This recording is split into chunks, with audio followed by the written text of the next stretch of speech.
Tucker Carlson premiered his Twitter show. Huh. There's so many things to talk about it. There's so many things. The first thing is, before I went to air, he had 87.8 million views of his video. Do you know how long? Wow. Do you know how long it would take Chris Hayes to get 87 million views? It would probably take him about 5 or 6 months. Anyway, he got it in one video with one show. 87 million. I'm sure it's at 88 million now. Fox News screwed themselves. And legacy media is over. I think people are getting their news, are going to be getting their news from places like this and places like this. Did you see this, Kurt? Almost 88 million views he got on this already. Oh, chilling, Jimmy. That he could have that much speech. He just is evil. That's what I think of Tucker Carlson. He must be. Why would he say this unless he's a madman? That's almost a third of the country, right? A third of the country's evil. So I'm gonna play this for you, and we'll watch it together because it is stunning. This was the former #1 newsman in the world. And listen to how he just destroys the corporate news bullshit narrative. First about the Ukraine war, and then he goes on to just tell you about how they're lying to you. The news. And so let's watch it together because this is, you want to see why Tucker Carlson crushed everybody. Here's why. Hey, it's Tucker Carlson. This morning it looks like somebody blew up the Kakhovka Dam in southern Ukraine. The rushing wall of water wiped out entire villages, destroyed a critical hydropower plant, and as of tonight, puts the largest nuclear reactor in Europe in danger of melting down. So, if this was intentional, it was not a military tactic, it was an act of terrorism. The question is, who did it? Well, let's see. The Kakhovka Dam was effectively Russian. It was built by the Russian government. It currently sits in Russian-controlled territory. The dam's reservoir supplies water to Crimea, which has been, for the last 240 years, home of the Russian Black Sea Fleet. Blowing up the dam may be bad for Ukraine, but it hurts Russia more. And for precisely that reason, the Ukrainian government has considered destroying it. In December, the Washington Post quoted a Ukrainian general saying his men had fired American-made rockets at the dam's floodgate as a test strike. So really, once the facts start coming in, it becomes much less of a mystery what might have happened to the dam. Any fair person would conclude that the Ukrainians probably blew it up. You are not going to hear that. Well, that's why he got all those views. Okay, just so you know, someone's telling you what is an obvious truth, an obvious logical conclusion that you can't get on corporate-owned TV. Here we go. Just as you would assume they blew up Nord Stream, the Russian natural gas pipeline, last fall. And in fact, the Ukrainians did do that, as we now know. It's not like Vladimir Putin is anxious to wage war on himself. Oh, but that's where you're wrong, Mr. and Mrs. Cable News consumer. Vladimir Putin is exactly that sort of man, the sort of man who'd shoot himself to death in order to annoy you. We know this from the American media, which wasted no time this morning in accusing the Russians of sabotaging their own infrastructure. Bill Kristol, the man who once told us that Saddam Hussein was responsible for 9/11, immediately denounced Putin as a war criminal and even more savagely compared him to Donald Trump. The rest of the pundit class made similar, clearly coordinated noises. Putin did it! Putin did it! And their reasoning was simple. Putin is evil, and evil people do evil things purely for the dark joy of being evil. In this specific case, Putin attacked himself, which is the most evil thing you can do, and therefore perfectly in character for a man that evil. That was their explanation. No one who's paid to cover these things seemed to entertain even the possibility it could have been the Ukrainians who did it. No chance of that. Ukraine, as you may have heard, is led by a man called Zelensky. And we can say for a dead certain fact that he was not involved. He couldn't have been. Zelensky is too decent for terrorism. Now, you see him on television, and it's true you might form a different impression. Sweaty and rat-like, a comedian turned oligarch, a persecutor of Christians, a friend of BlackRock. But don't believe your own eyes. Actually, Mr. Zelensky is a very good man. The best, really. As George W. Bush once noted, he is our generation's Winston Churchill.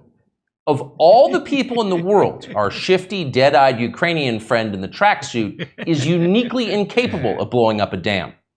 He's literally a living saint, a man in whom there is no sin. That's why Lindsey Graham is so attracted to him. They're just too... He's better off of Fox. You are never going to get this kind of truth talk about Zelensky, Lindsey Graham, Ukraine, the war. You're never... This is unbelievable. He sounds like he... I don't want to pat myself too hard on the back, but it sounds like he's doing a Jimmy Dore show. Yeah. Good people, hanging out together and being good. And like all good people, when they meet in person, they spend a lot of time talking about killing people and laughing like friends do. Here's the pair last week. Free or die. Free or die. Now you are free. Yes. And we will be. And the Russians are dying. It's the best money we've ever spent. Thank you so much. Is it the best? No, The Russians are dying. It's the best money we've ever spent, Graham says. A smile spreads across his thin, quivering lips as he forms the words. He looks like a starving man contemplating a breakfast buffet. The aroma of death has aroused Lindsey Graham. Thanks so much, replies Zelensky. He feels the same way. See, there's nothing dark here. Just two middle-aged guys celebrating the killing of a population. They don't seem like the kind of people who'd enjoy flooding villages or starting a famine.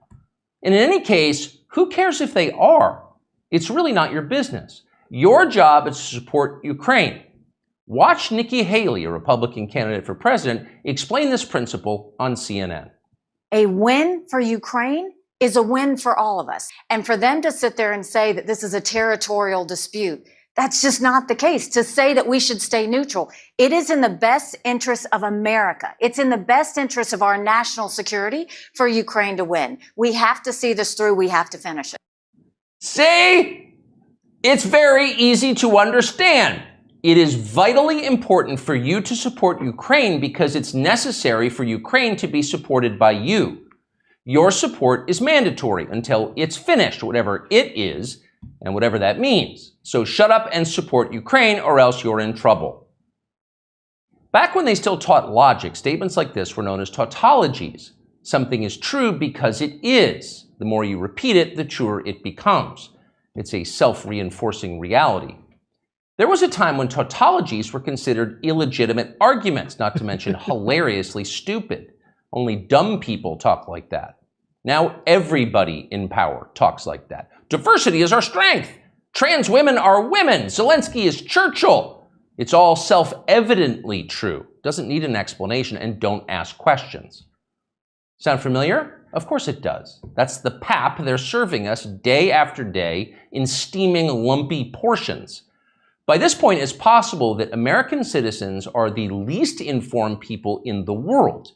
Your average yak herder in Tajikistan knows who blew up the Nord Stream pipeline. It's obvious. Does he think some skinny dude in a dress is actually a girl? Come on. That idea would never occur to him. You've got to be lied to at full volume over a period of years in order to reach conclusions like that. And of course, we have been. The media lie. They do. But mostly they just ignore the stories that matter.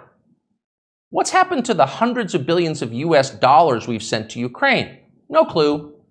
Who organized those BLM riots 3 years ago? No one's gotten to the bottom of that.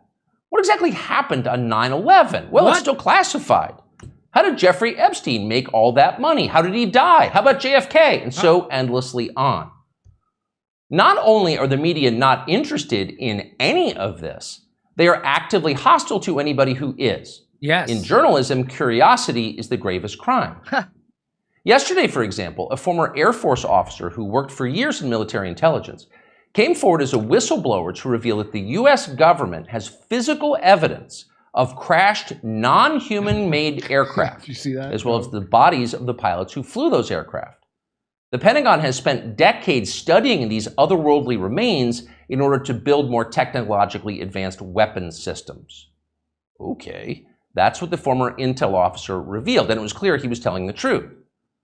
In other words, UFOs are actually real, and apparently so is extraterrestrial life. Now we know. In a normal country, this news would qualify as a bombshell, the story of the millennium. But in our country, it doesn't. The whistleblower's account ran on a technology website called The Debrief, which you've probably never heard of. The Washington Post had that story, but decided not to run it. The New York Times, meanwhile, just pretended it never happened. On the front page of the New York Times website this morning, there were 5 stories about Ukraine, as well as 4 stories apiece about Donald Trump, trans people, and climate change, the usual lineup. There was nothing at all about how an alien species is flying hypersonic aircraft over our cities. Not one word. So if you're wondering why our country seems so dysfunctional, this is a big part of the reason. Nobody knows what's happening. A small group of people control access to all relevant information, and the rest of us don't know. We're allowed to yap all we want about racism, but go ahead and talk about something that really matters and see what happens. If you keep it up, they'll make you be quiet. Trust us. That's how they maintain control. When Western tourists first started traveling in large numbers to the Soviet Union in the early 1970s, they found that many Russians had a completely warped understanding of the United States. They thought that Americans lived in grinding poverty, in a state of perpetual race war, and were desperate to flee to the freedom and prosperity of the Eastern Bloc. They thought this because that's what they had been told. They had no way to know otherwise. The few Russians who understood what was really going on in the rest of the world had learned about it from listening to shortwave radio broadcasts, sometimes under the covers so the neighbors wouldn't hear. 50 years later, it is bewildering to consider the ironies here. We're the ones who live in ignorance now. The US government has managed to classify more than 1 billion so-called public documents. So at this point, we can't possibly know what our leaders are doing. We're not allowed to know. By definition, that is not a democracy. Yet it's fine with the media. Secrecy is a powerful tool of control. Stop asking how we got so rich. Here's another story about racism. Go eat each other. That's the program. That's how most of us now live here in the United States. Manipulated by lies, silenced by taboos. It is unhealthy and it's dehumanizing, and we're tired of it. As of today, we've come to Twitter, which we hope will be the shortwave radio under the blankets. We're told there are no gatekeepers here. If that turns out to be false, we'll leave. But in the meantime, we are grateful to be here. We'll be back with much more very soon. So that was mind-blowing because I always thought that it would be someone like Jon Stewart giving that speech, or Stephen Colbert, or Bill Maher, or Keith Olbermann. I always thought it would be someone like that to give that speech, but it's not. They're the people he's lampooning. They're the people he's exposing as frauds, because they are. Tucker Carlson is giving the speech I always thought Jon Stewart would give. And reality is stranger than fiction. And Tucker Carlson turns out to be the #1 truth teller in America. And so suck on that. That's really happening. And, you know, I spent 10 years making fun of him and people of his political persuasion. And now, look at that. We've come to the same conclusion, that there's an oligarchy that controls you through censorship and the control of the flow of information. And then ginning up like bullshit. Yeah, and they have us talking about... So Chomsky was the one who taught us that the greatest way to... The distraction is this great way to undermine democracy. And that's what all this stuff is. That's why he said, you look at the front page of the New York Times, there's the Trump story, there's the 4 Ukraine stories, the Trump story, the trans story. And the intel guy saying there's aliens that we have. There's little... That story should be, like, let's say it's not... The guy's credentials check out. So just based on that, you would think that would be in every goddamn media outlet. No, nothing. He just destroyed the corporate media right there. That just destroyed their whole narrative. How could you? So the 88 million people who saw that, now when they turn on CNN and MSNBC and Fox News, they're gonna be, it's gonna be like a cartoon to them, because they know this is bullshit. They know what they've been told about the Nord Stream pipeline is bullshit. They know what they've been told about the entire Iraq war is bullshit. And they know that they're being distracted with these bullshit cultural issues away from the serious questions of economics and war and peace and life and death. And so that was so what he so and that's 88 as of now. I bet by the time you watch this video, it's going to be 90, 95, or 100 million people have watched it. So he just completely, what is happening right now is a complete rearrangement of the way Americans get news. That's what just happened. He got more views with that one video than MSNBC is going to get all goddamn month. So things and you wait and so up next I'm going to show you how the corporate media is scrambling to try to discredit this. Well, what are they going to go? Oh, did he say aliens? Because they do that, they're going to have to report on the thing he's reporting on. They're trying to. So what's right. You can't believe the way they're trying to discredit it. All right. So we have a new sponsor, and it's Air Purifier. And if all air purifiers are the same, why did the U.S. Department of Defense select this one? It's called EnviroCleanse to protect and purify the air on board our Navy ships. Answer me that. So this is a super air cleaner thing, right? So it's got patented earth mineral technology, Kurt, plus hospital grade HEPA filters.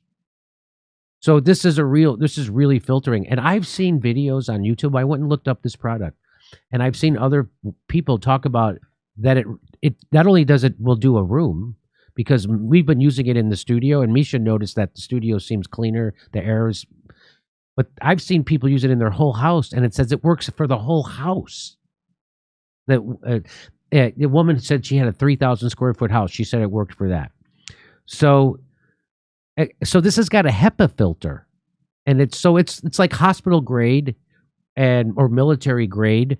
And it says that this thing called the EnviroCleanse, it destroys cold and flu viruses, destroys COVID, allergy inflaming toxins, even mold, and more. That's what it says. So it's hospital grade technology. And they promise, I don't know how they can do this, but they're promising you're going to have fewer colds and flus. Far fewer colds and allergies and better sleep. They didn't say flu. They said this is their promise. Far fewer colds and allergies and better sleep.